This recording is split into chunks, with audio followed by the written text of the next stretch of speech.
namoonni bilbilli keessa shahanaa yookiin chaarjarii dafee isin duraaffitu namoonni bilbilli keessa chaarjariin isaadhaa isiniif bara kanne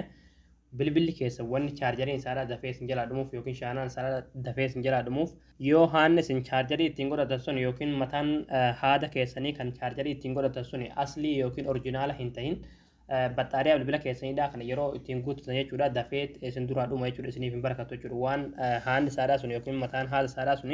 aslii hin ta'iniif jechuudha viidiyoo irraa kana keessatti haala salphumatti chaarjarii bilbila keessanidha kana jechuudha aslii tahuu yookiin orjinaala tahuu feekii tahuu adda baafachuu dandeessan isiniif qabadhee dhufe. Hayyee daawwattoon kiyya aappii tokko isin barbaachisaa aappii san gabbuufachuudhaaf as Google Chrome keessan irra ni dhuftanii achi booda bakka sarchii kanarratti michuu joobis jettanii barreessanii michuu joobis achi booda sarchi goosiftu achi booda kan asirratti michuujobs.com kutuu warratti yeroo tokkoof kilikni gootu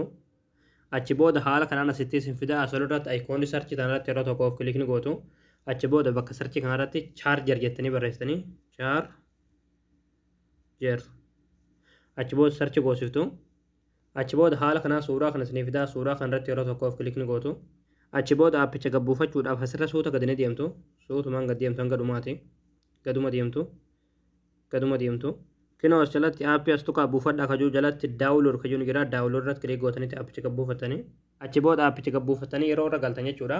walakkaa kanarratti parsantii chaarjarii bilbila keessanii kan amma bilbila irraa qabdan isinii fida jechuudha amma haalli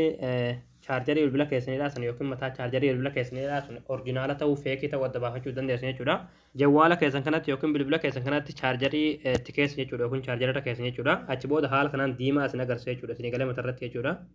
egaa diimaa isin agarsiiseen booda jechuudha haala kinoo kanaan diimarraa gara giriinitti yookiin hurungaatee kanatti yoo deebi'e jechuudha haanni shaanaa bilbila keessaniidhaa sun yookiin mataan bilbila shaanaa keessaniidhaa sun orjinaala asliidha itti fayyadamuu dandeessan jechuudha haala kanaan adda baafachuu dandeessanii jechuudha. Egaa daawwattoon kiyya aappii kan akka namni baay'een argee irraa fayyadamu viidiyoo kana laayik sheer waliif godhaadhaa waan hordoftaniif galatoomna.